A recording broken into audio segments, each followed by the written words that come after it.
ఉప ఎన్నిక తేదీ దగ్గర పడుతున్న కొద్దీ నంద్యాలలో పరిణామాలు వేగంగా మారిపోతున్నాయి. నిన్న శిల్పా మోహన్ రెడ్డి తనను కలిసిన తర్వాత ఇప్పుడు టీడీపీ నేతలు కార్యకర్తలతో ఎమ్మెల్సీ శిల్పా చక్రపాణి రెడ్డి భేటీ ప్రాధాన్యత సంతరించుకుంది. తాజా పరిణామాలు భవిష్యత్తు కార్యాచరణపై చర్చ జరిగినట్లు సమాచారం. పూర్తి సమాచారాన్ని మా కరెస్పాండెంట్ రవీందర్ అందిస్తారు. రవీందర్, చెప్పండి, నిన్న మీరు శిల్పా చక్రపాణి రెడ్డితో మాట్లాడారు. ఆయన ఆ నేపథ్యంలో చెప్పారు కార్యకర్తలు అలాగే తన నాయకులు ఏం చెప్తే తన తదుపరి కార్యాచరణ అలా ఉండబోతోంది అని. ఈ రోజు ఈ భేటీ నిజంగా ప్రాధాన్యత సంతరించుకుంది. ఈ భేటీలో ఏం జరగబోతోంది? రైట్ క్రాంతి, మొత్తంగా అయితే 2 గంటల క్రితమే ఈ భేటీ స్టార్ట్ అయింది. ఇప్పటికే టీడీపీ సీనియర్ నేత ఎమ్మెల్సీ శిల్పా చక్రపాణి రెడ్డి తన అనుచరులతోటి సమావేశమయ్యారు. దాదాపు 2 గంటలుగా ఈ సమావేశం కొనసాగుతుంది.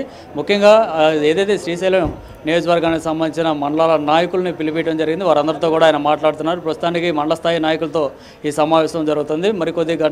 మరికొద్ది సేపట్లోనే మిగతా కార్యకర్తలతోటి అలాగే ఆయన అనుచరులతో కూడా ఆయన సమావేశం అయ్యే అవకాశం కనిపిస్తుంది. ప్రస్తుతం మనం విజువల్లో చూడవచ్చు.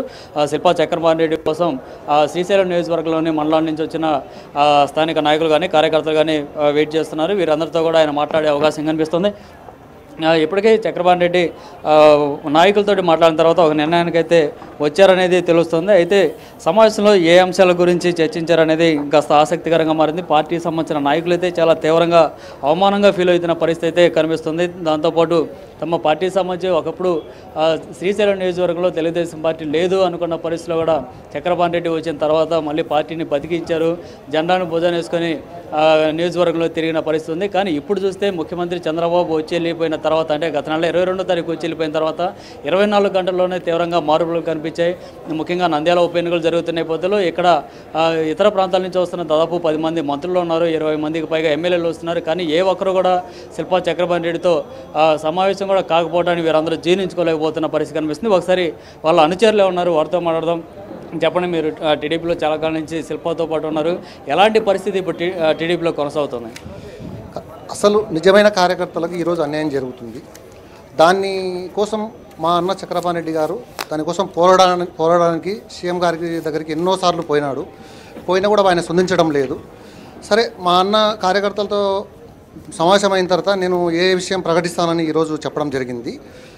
ఆయన ఏ విషయం చెప్పినా ఆయన కోసం పోరాడడానికి ఒక సైనికుల లెక్క మేము ఆయన కోసం సిద్ధంగా ఉన్నామని మనవి చేస్తున్నాం. అంటే అసలు పార్టీలో ఎంతకాలం నుంచి మీరు ట్రావెల్ అవుతున్నారు? ఎలాంటి పరిస్థితి ప్రస్తుతం పార్టీలో ఉంది? అట్లా మీకు అనుభవంగా ఎదురవుతుంది? అసలు ఎవరో వచ్చి మా ముందర అసలు పార్టీ కోసం కష్టపడిన వాళ్ళ కోసం వాళ్ళని గుర్తించకుండా మేమే మాదే ఇష్టం రాజ్యం, ఎక్కడనో ఇంకో పార్టీలో చేసి వచ్చి ఇంకో నాయకుని నెంబర్ చేసి వచ్చి ఈరోజు మాదే ఇష్టం రాజ్యం, పార్టీ కోసం కష్టపడిన వాళ్ళకి గుర్తింపు లేదు.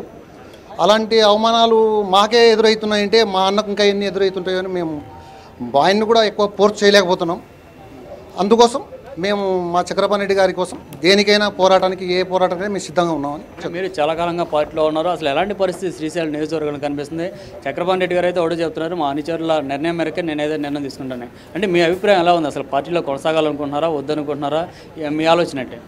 మాకు చక్రపాణి రెడ్డినే చాలా విలువ ఇచ్చినాడు. ఆ విలువను బట్టి చక్రపాణి రెడ్డి లేకపోతే మేము కూడా అలాగే నడుచుకుంటాం ఖచ్చితంగా. సో ఏంటి అసలు ఏం జరుగుతుంది ఇప్పుడు మీ నియోజకవర్గానికి సంబంధించి? ఇప్పుడు అధికార పార్టీలో ఉన్నారు, ఎందుకు పార్టీ నుంచి బయట రావాలనుకుంటున్నారు మీరంతా? సార్, మాకు పార్టీలో ఉన్నాయి కూడా ఒక రేషన్ తీసుకోవాలనే, ఒక బిల్డింగ్ తీసుకోవాలనే, ఒక పింఛన్ తీసుకోవాలనే ప్రతిదీ ఎమ్మెల్యే వైపు మీద ఫైనల్ అంటున్నారు. సీఎం నంద్యాల ప్రోగ్రామ్ వచ్చినా కానీ చక్రపాణికి మెసేజ్ ఉండదు. లోకేష్ బాబు వచ్చినా కూడా గోస్వారంలో మెసేజ్ ఉండదు. అంతా గొప్పడుతున్నారు. ఎట్టి పరిస్థితుల్లో మేము పార్టీ మారాలని నిర్ణయం తీసుకున్నాం. పార్టీ మారుతాము, ఖచ్చితంగా పార్టీ మారాలని చెప్తాం. అంటే ఇప్పుడు ఆల్రెడీ అధికార పార్టీలో ఉన్నారు, ఇంకా 2 సంవత్సరాల పాటు ఎలక్షన్ ఉంది. ఎందుకని ఇంత అడవుడిగా మీరు పార్టీ మారాల్సిన అవసరం? అంటే ప్రతిపక్షంలోకో లేదంటే ఇంకో పార్టీలోకి వెళ్తే కేసులు భయాలు ఇవన్నీ చాలా ఉంటాయి. అలాంటి పరిస్థితులు ఎందుకు ఇంకా మీరు పార్టీ మారాలనుకుంటున్నారు? కేసులు అనేవి మామూలుగా సర్వసాధారణము. ఎట్టి పరిస్థితుల్లోనూ పార్టీ మారుతామని చెప్తామనుకుంటున్నాము.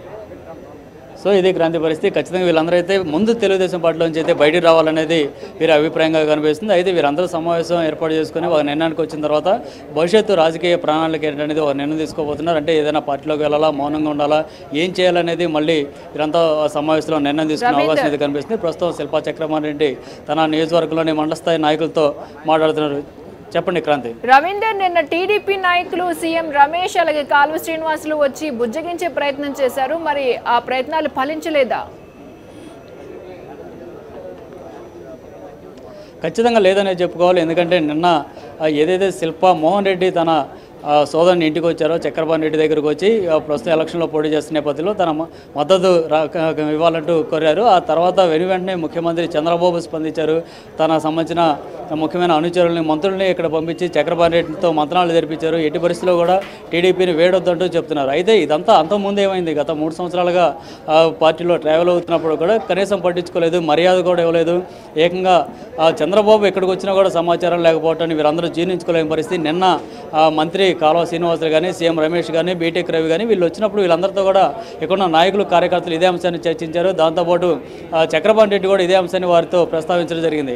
అయితే ఇక మీదట ఆ తప్పులు జరగకుండా చూసుకుంటామంటూ వాళ్ళు హామీ ఇచ్చారే, కానీ అది ఎంతవరకు ఫలిస్తాయనేది కూడా నమ్మకం లేని పరిస్థితి కేడర్లో నెలకొంది. దీంతో ఏదో ఒక కీలకమైన నిర్ణయం తీసుకోవాల్సిందే అన్న నిర్ణయానికి వీరందరూ కూడా వచ్చిన పరిస్థితి కనిపిస్తుంది. అయితే ఆ నిర్ణయం ఏ విధంగా ఉండబోతుంది, ఎలాంటి రాజకీయ ప్రణాళిక ప్రకటించబోతున్నారు అనేది వేచి చూడాలి. సాయంత్రం వరకు అయితే ఈ కార్యకర్తలతోటి అట్లాగే స్థానిక నాయకులతోటి సమావేశం కొనసాగే అవకాశం అయితే కనిపిస్తుంది. ఆ తర్వాత శిల్పా చక్రపాణి తన భవిష్యత్తు ప్రణాళికను ప్రకటించే అవకాశం అయితే కనిపిస్తుంది.